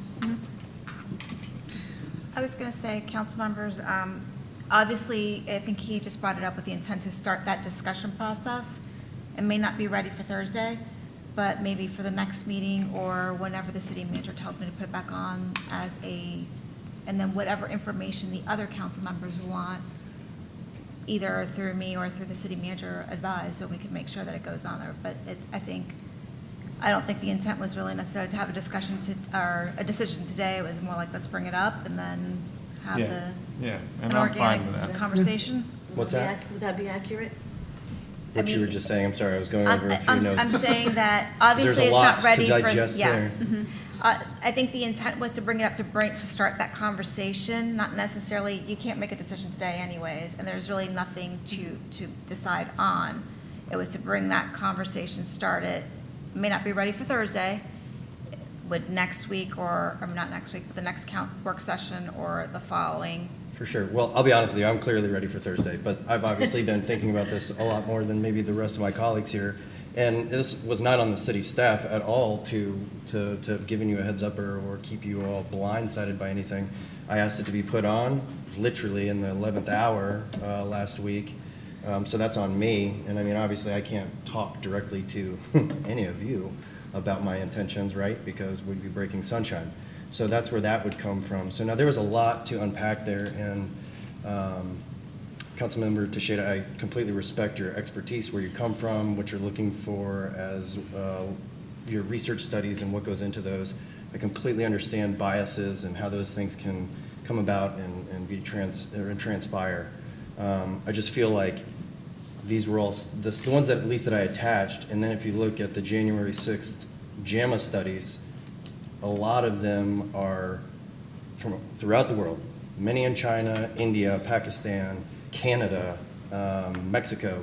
We've got studies coming out from all over the place that are showing the links to control groups, which you know well of those people that do not have fluoride in their water versus those that do. Plus, we know the nation states in Western Europe that do not have fluoride in their water, and we clearly do. And to get some of that data and show that we're not having, or we're at the same level, as those countries that are adding fluoride to the dental, because that's really the big thing here is the dentist and the dentist association that's pushing fluoride in water to keep down dental disease cavities. However, we're seeing we're at the same levels, right? So when I look at these things, Mr. Mayor, you said I drink my tap water.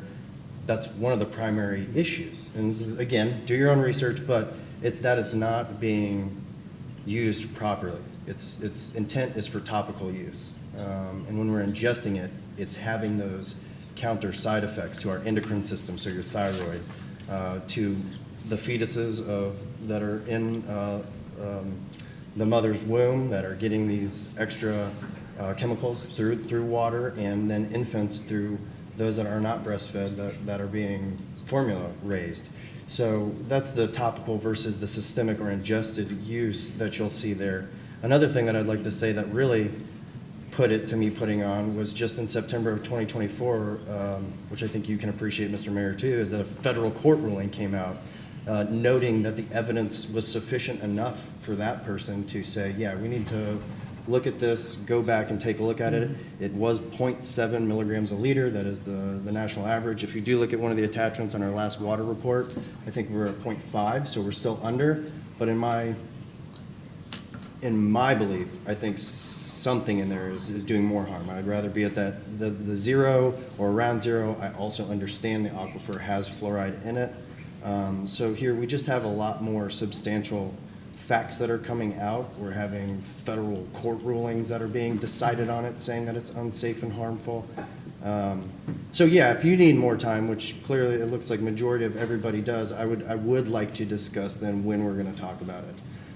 Because obviously I have poked the bear and the hornet's nest is going to come out. I've seen some emails already this morning from the Dental Association coming out.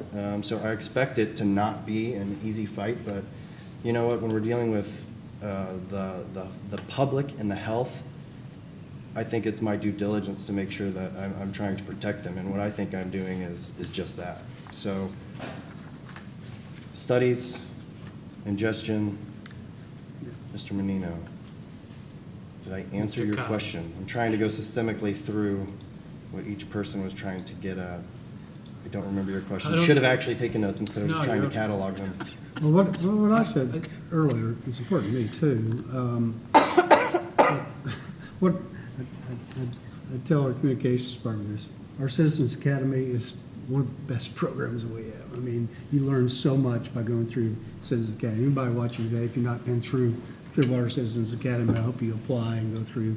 You learn so much. But one of the things I learned when I took that in 2017, I think, 2018, 2019, I forget when it was, 2019, was, you know, what's in our tap water that comes out here. And one of the things they shared at the time was everybody drinks bottled water now. Back when I was a kid, nobody had bottled water. No, and thought you could sell bottled water.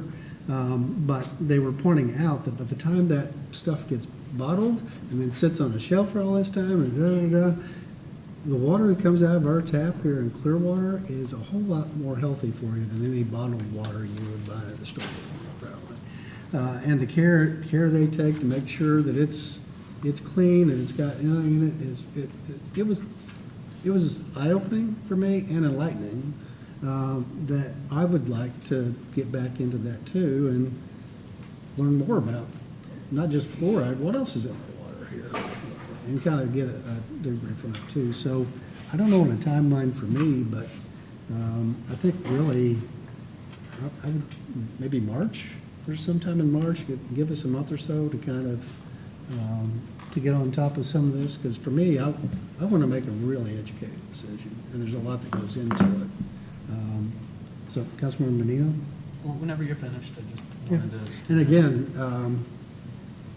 I think the five of us already in 10 months, we're not afraid of controversial topics or, sticking our toe in things. So it's not about that. It's about being, for me, and I think the others, being engaged with enough information to really, and know how the community feels about it, to really make a good decision, wise decision for the entire community. I guess to move the conversation forward so we can all kind of find a way to make you comfortable and some on the dais comfortable, but with all due respect to Mr. Cotton, who's obviously passionate about this issue and he's in the field of public safety, and I greatly respect that.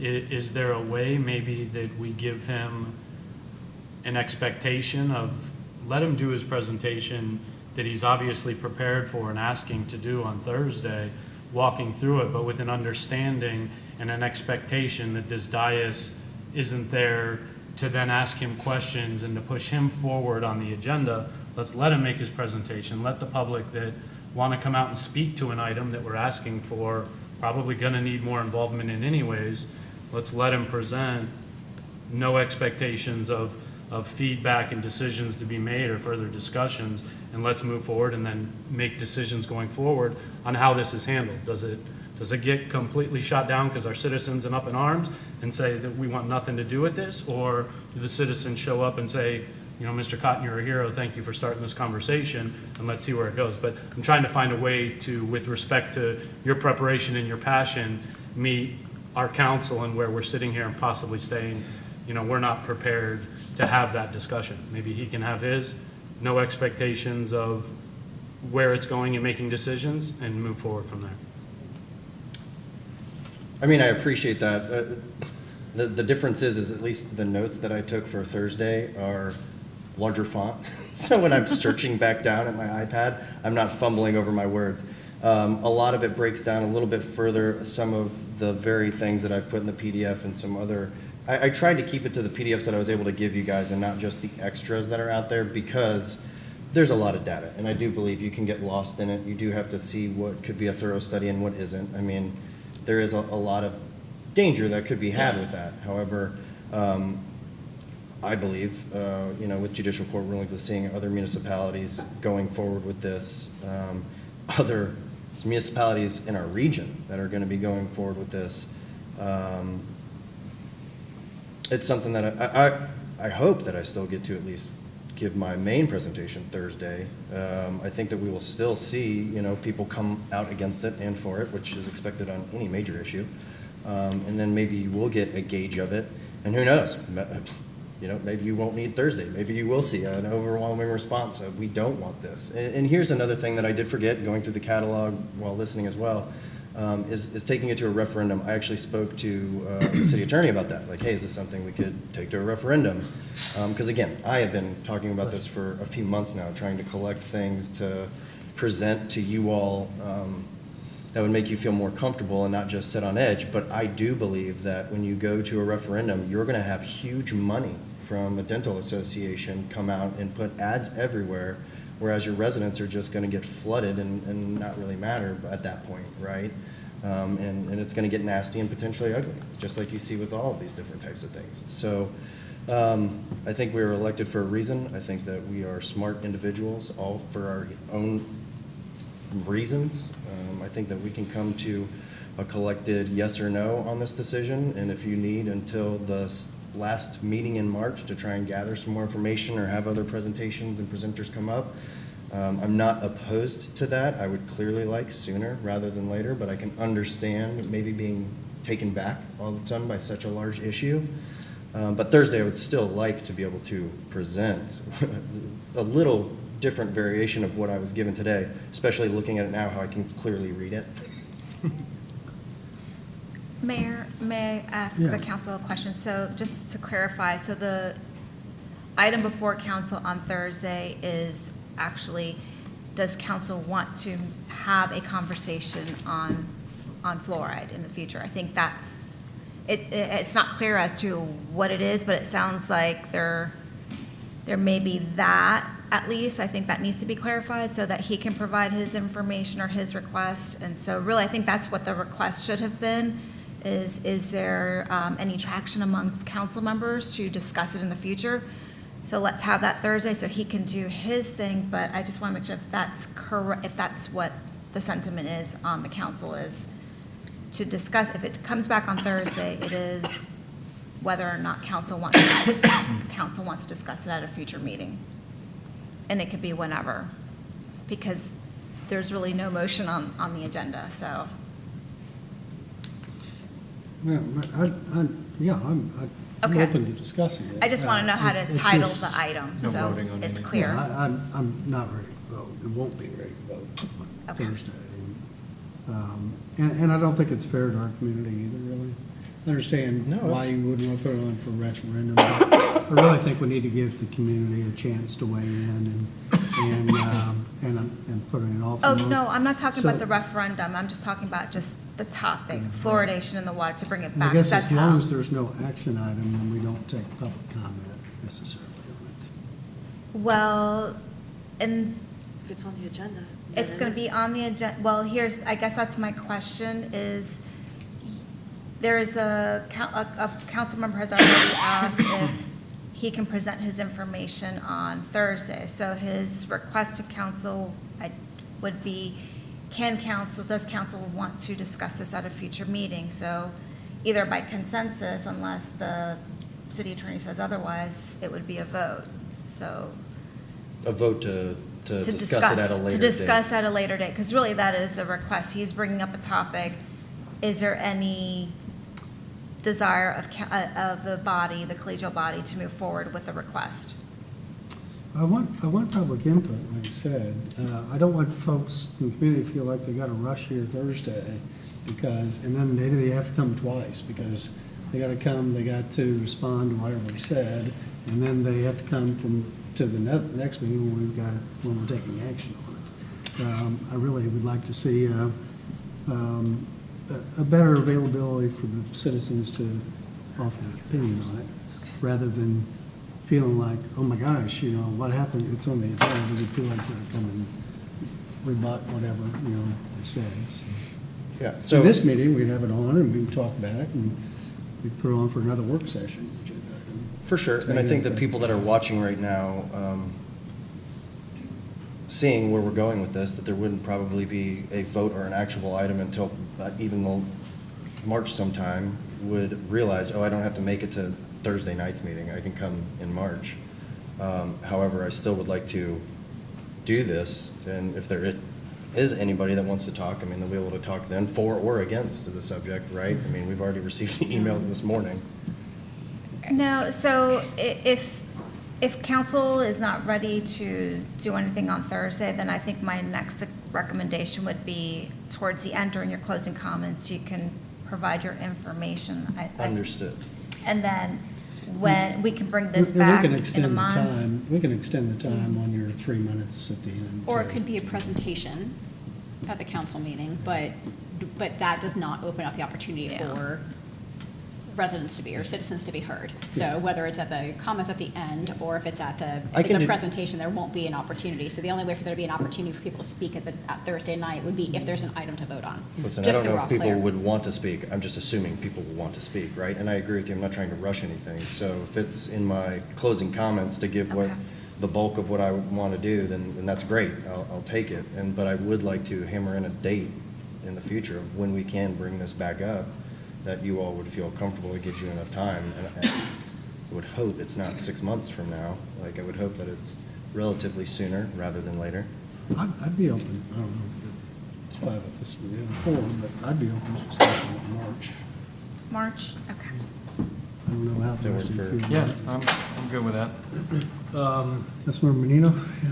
I guess with all due respect to the 4 of you, that just so you know where I'm coming from, if any of you had a topic that you were passionate about and you wanted to speak to, I would always welcome that discussion further because of respect for who you are. You're an elected official, and you're all extremely intelligent. So while council member is obviously passionate about it, wants to have that discussion, I'm a little surprised that he's not able to do a presentation or his thing to us, even if we're telling him this isn't something we're going to sit here and make a decision on Thursday night. This isn't something that we're even necessarily going to do a deep dive in and discuss his pros and cons and the validations of his studies or his not or his information, but letting him present it not just to us but to the public. And then after that presentation is done, we decide that, hey, in March, let's revisit this and do our homework and see where it comes. But with all due, if any of you brought up anything, I'm always going to support you in that, and I will be open to listening and having that dialogue without saying, hold off 2 months, I guess, or a month and a half, whichever. So you are going to do the presentation on Thursday? Let me be clear, I don't have a presentation. I'm not getting up here with photos and anything like that. Like, I just have words to say with supporting data. I mean, it'll be like maybe 5 minutes, right? Like, So not like again, a it's lean been on our alluded, we're all presentation. intelligent human beings up here. So there will be your own research that you have to do. So that's why I understand, and I'm not trying to fight for a vote, right? Like, I'm not I think that we get along well, and I understand where you're coming back by being maybe taken back. So if you do need time to look at the data yourself, look at what research has been come forward, why this is more prevalent of an issue, and we are more educated than we were when it was instituted, those types of things. I have no problem with that. I would still like to speak of it, and if that's in my council time with allotted extra minutes, that's great. Yeah, because I do think it's an argument worth pushing forward so that we can see, you know, how the public feels and how we feel when we're more educated. City Attorney. Thank you, Mayor. Good to be back. I see I missed a few things.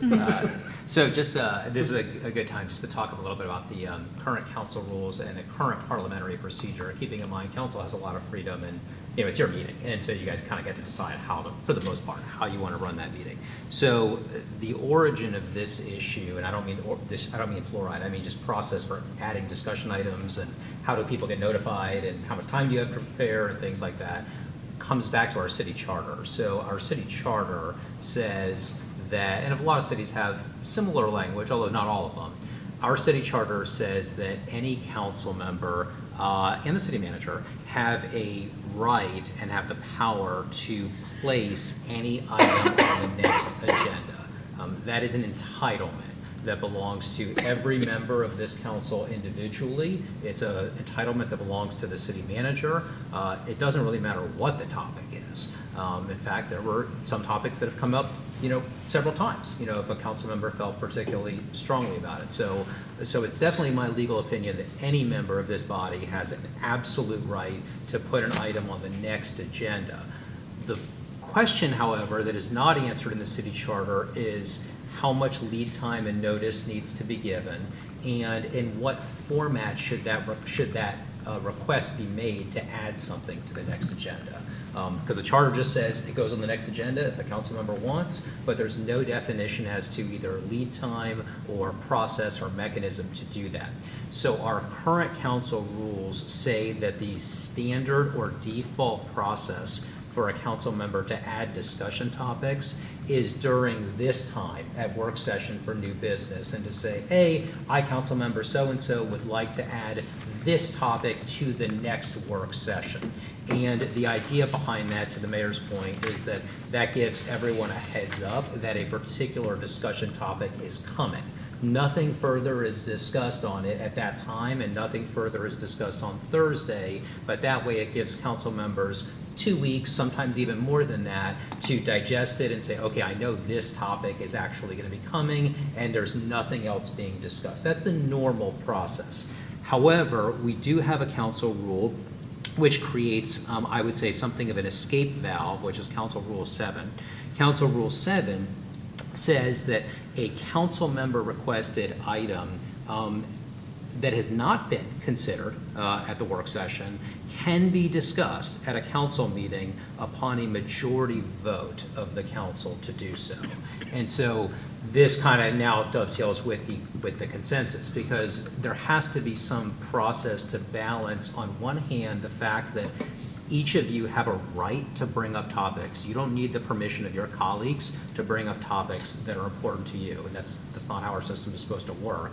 But on the other hand, your colleagues are entitled to time and notice to prepare so that they don't feel like they're blindsided. So to recap, the general process I'd recommend is that if a council member has a topic, especially one that's going to be an important topic, it's generally best to mention that at the work session, and that way the clerk can add that to the next work session agenda.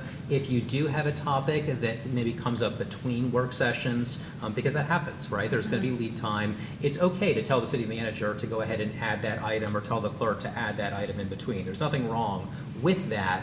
However, just keep in mind that if, as a council member, you use that interim period to do that, there is a risk that the rest of the council may not be prepared when it comes up. And the rest of the council may say, you know what, by majority, we're not really prepared to have that conversation at this time. Let's go ahead and defer that. On the other hand, the majority, depending on the topic, might say, absolutely, you know, we're fully prepared to have that conversation, something I've been thinking about for a while. So in general, definitely recommend bringing it up at a work session for a future work session. It's okay to bring it up on an interim basis, tell the manager or the clerk to add it. Again, nothing wrong with any of that, but there is a risk of something like this happening where the rest of the council says, we just need some more time to prepare for that. So I don't think anything wrong has happened through this process, but I think this was a good time to kind of talk about what that looks like on a parliamentary procedure level. Okay, so what you want to do? So with that being said, do we want to move it to the March 3rd meeting then? I mean, that's 2 work sessions away, give you guys 4 weeks to look at it. I'd be for putting it on the work session.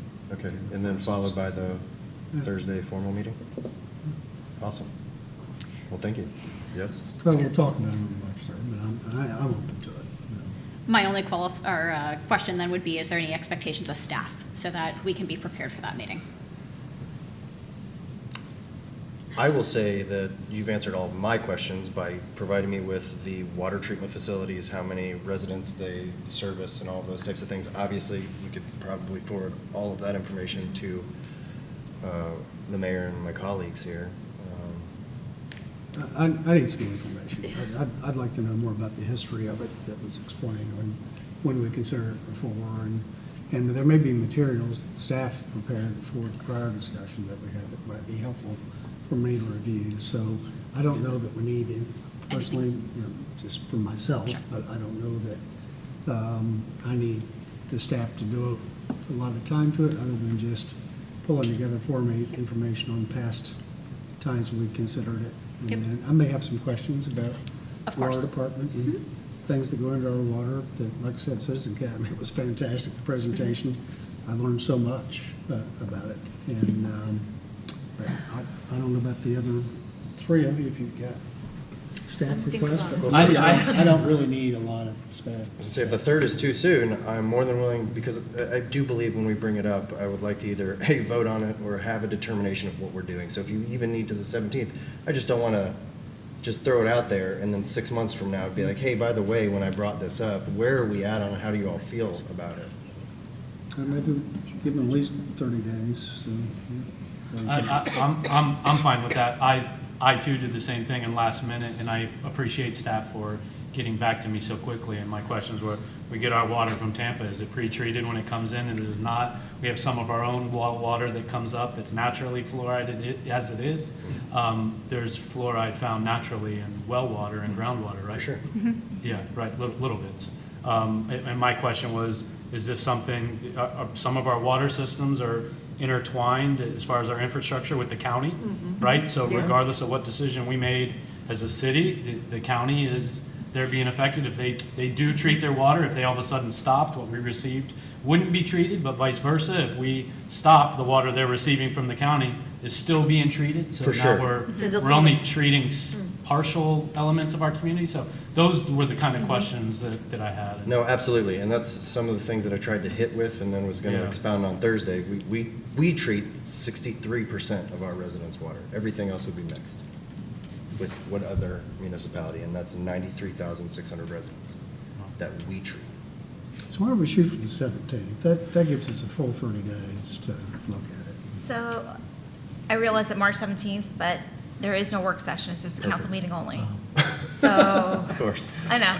Very good news. So do we want it for the first meeting in March or the first meeting in April? I would be willing for the first meeting in April to give you all the proper amount of time. I'm not trying to. Could you say that slower, please, so we all stay? Well, I don't want to seem like I'm a wrecking ball and do what I'm trying to say. No, I get that you guys want time. So April, we'll do it on April Fool's Day, that'd be great. Again, I welcome the opportunity to look at it, because I know a lot of other communities are looking at it. Yeah, no, they are. So it's another issue, just looking through. I think it's a good idea for us to look at it. Thank you, I appreciate it. Yeah, so I'm good with the first meeting, if everybody else is, in April. And we'll get you all out that information as soon as possible, so you have it well in advance of that meeting. Okay. Good. Thank you all very much, I appreciate it. It was a long route to get to the end result there, but we got there. So. I had confidence in us. Yeah. Thank you. With that, move to item 11, new business. Any new business? Councilmember Teixeira? Let me give you guys a heads up. I was wondering if you guys would be interested in having a conversation about some kind of citizen recognition program, sort of like the CRA's Business Spotlight, where we can each nominate or at least spotlight a citizen that has shined. I think it would be a great opportunity to recognize citizens that have gone above and beyond and have really been engaged in the community.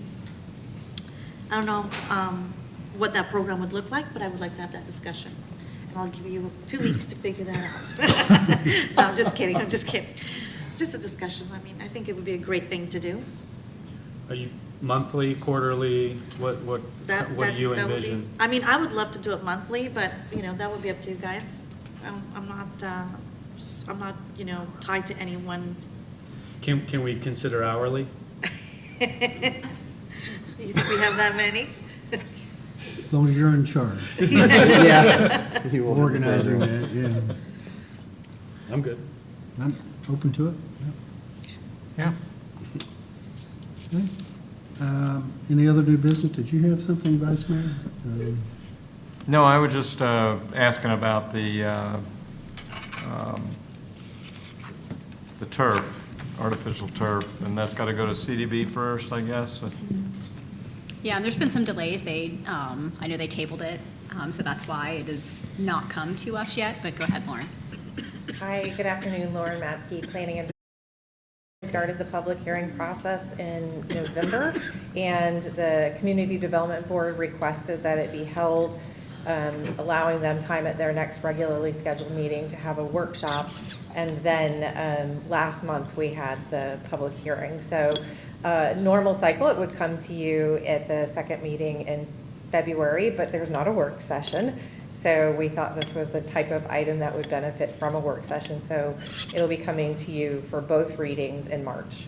Okay, I just wanted to find out because I've done a lot of perusing around the beach to see. I'm kind of shocked at the amount of houses that are being demoed on the beach, and I understand, people can't rebuild, but there's, my lawn is completely dead. I mean, besides the weeds that are coming up, the grass is gone, and they got some pretty good looking grass on the beach of people that have put artificial turf down without a permit. I know they're waiting to get,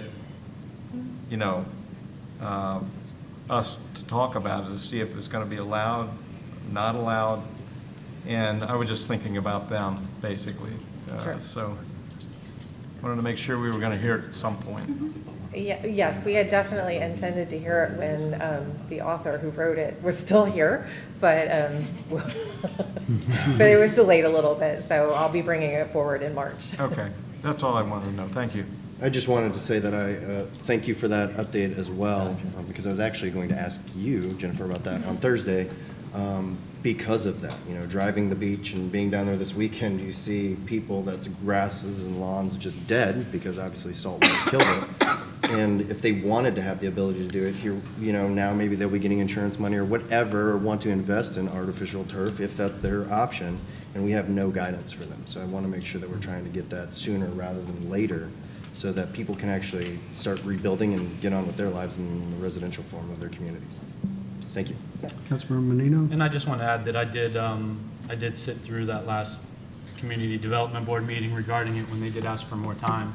And I would say that I would commend the board.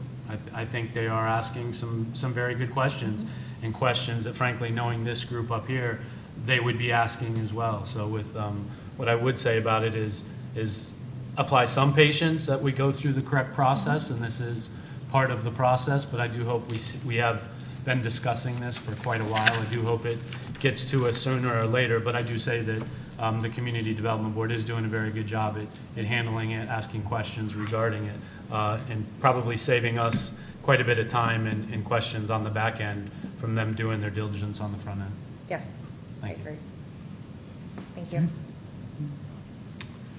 Okay, any other new business? That moved to item 12, closing comments by Mayor. I just wanted to say that this morning I had really an interview, but conversation with a journalist from Philadelphia, And he said, Mayor, you know, our Phillies fans are getting ready to come down there. So I just want to write a story, you know, to talk about recovery and what they should expect. And really, the journalist was asking me questions as many have been when they visited here, expecting, you know, rubble everywhere and dilapidated buildings, and we're still digging our way out, you know, from hurricanes. And I told him, I said, you know, you're going to see some bumps and bruises and some scars from 2 hurricanes in 2 weeks. But I said, by and large, when you travel here to cheer on the Phillies, you're going to see the same Clearwater Beach you've come to love over all these years, and you're going to have the same great experience you've always had for spring training here. And 5 of us, city manager, city attorney, all of our staff, that's because of all of you pulling our community back together. I've said this over and over again, amazing. And that's what the journalist said. He says, well, that's amazing. I saw the pictures of what you went through after those hurricanes, and I just can't believe what you're saying. John Middleton from the Phillies told us that when he was here a month or so ago to make the kind donation to our community and our relief efforts. We're getting ready for a really big spring training and spring break. I hope the biggest and best we've ever had here, because we need it. Our hospitality workers, I told him today, I said, you know, our tourism buildings have recovered and you're going to see a lot what you normally see. But I said, we still have a lot of people hurting in this community. And a lot of those folks are small business owners and they're restaurant, hotel workers who have depended on tips or whatever, and they're still struggling financially with the after effects of 2 hurricanes. So I told him, I'm sure all those visitors from Philadelphia will do what they've always done, and that take care of our folks. There are folks who are here working in the hospitality industry and eat out and enjoy their time here and tip generously to those folks that are helping them, because it's really important. But I wanted to thank everyone again here for that, because we would not be able to take advantage of this great spring training we're getting ready to have, great spring break, had it not been for all of our community's efforts, including our staff, our community pulling together to get ready for it. And I know the Phillies truck arrives this week with the equipment, so we'll be playing baseball out there next week, at least practicing, and then game starting soon. And after that, we know flurry of activities. And we're all going to be busy attending those and supporting the community. And it's a great opportunity for Clearwater to fully recover from our hurricanes, and look forward to it next week. So, with that, I will move to item 13 on the agenda, and that is to adjourn the February 3, 2025 work session of the Clearwater City Council.